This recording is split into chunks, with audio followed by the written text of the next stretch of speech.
And for more on Jeb Bush and the other contenders for the White House, I'm joined by Allan Lichtman, a professor at American University. He is also a political historian and author. Thank you so much, and welcome back to the show, Allan. Thank you.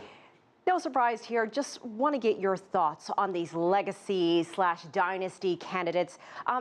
Can having a name help or hurt a candidate? And what should these candidates do, or what should they do to differentiate themselves from other candidates? You put it correctly. Having a name can help and it can hurt. Jeb Bush, if he wasn't a Bush, no one would be considering him as a significant candidate. But he has the name recognition, and he has the political connections, and he's got his fingers in the big coffers of gold. He's going to have plenty of money. On the other hand, he's a Bush, and people don't look very fondly at the administration of his brother, George W. Even his mother at one point said, maybe we've had enough of these Bushes in the White House. And the same thing for Hillary Clinton. Of course, she has tremendous name recognition, great connections within the party, and she also has her own pot of gold at the end of the rainbow. But on the other hand, the Clinton name comes with a lot of baggage, as we're seeing with all these controversies over the Clinton Foundation. Scandal, or at least the smell of scandal, seems to follow the Clintons wherever they go.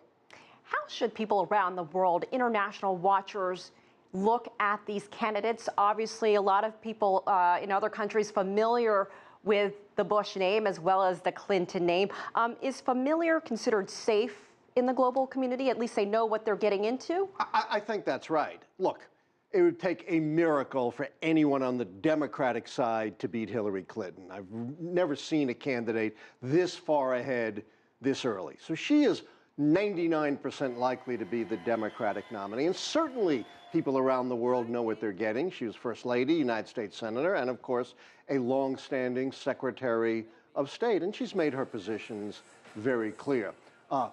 Jeb Bush may be racing first on the Oval right now, but his engine is leaking oil. He is the weakest front runner you can imagine, maybe a point or two ahead of this pack that is coming up on his heels. Probably his biggest rivals are Wisconsin Governor Scott Walker and a guy from his own state, a much more charismatic, younger figure, Senator Marco Rubio. And then there's a host of other pretenders. So the Republican race is far from decided. People around the world may get a Bush with whom they're pretty familiar, or they may get someone who they've virtually never heard of before, who has no experience in foreign policy whatsoever, but is likely, unless it's Rand Paul, the senator from Kentucky, to take a pretty hard line in foreign policy. And that's the big thing here, foreign policy, at least, as you've mentioned, both Jeb Bush and Hillary Clinton have made some positions known, at least when it comes to the other two George Bushes.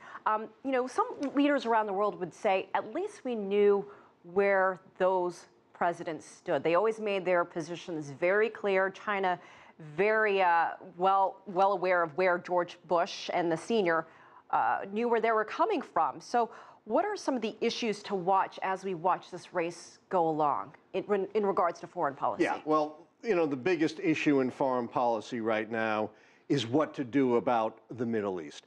Everybody knows American policy has been an abject failure in the Middle East. Things are as bad or worse than they were when we intervened in the Middle East. So what do we do? And no one seems to be taking a clear position. You just heard Bush equivocating. Well, we need a strong military presence. Well, what does that mean? Does that mean we're going to send in more troops again?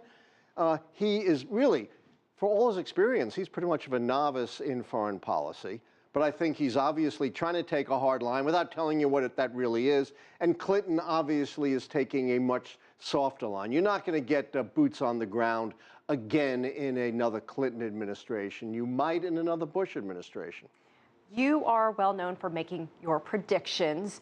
I'd like to get your predictions in this already crowded Republican field. And who do you think we'll see from each side when it comes down to it? Well, as I told you, I'd be shocked if it was anyone but Hillary Clinton on the Democratic side. Her only really declared rival is a socialist, Bernie Sanders. Democrats are not going to nominate a socialist, even though some on the left may be in love with him. The Republican field is absolutely wide open. They don't have any experience in running for president, except for Mike Huckabee, who's kind of out of it. We never know how a candidate is going to react under the unique pressures of running for president. Look back 4 years ago on the Republican side. All of these so-called favorites suddenly arose and were shot down just as quickly. Michelle Bachmann, Herman Cain, Newt Gingrich, Rick Santorum were all the flavors of the month, and they melted under the white heat of a presidential contest. So we don't know at this point who's going to be able to stand up to it, but I do think the three frontrunners are Jeb Bush, Scott Walker, and Marco Rubio, but nothing would surprise me on the Republican side. All right, you heard it here first. Allan Lichtman, thank you so much as always. We appreciate your time and perspective. Anytime.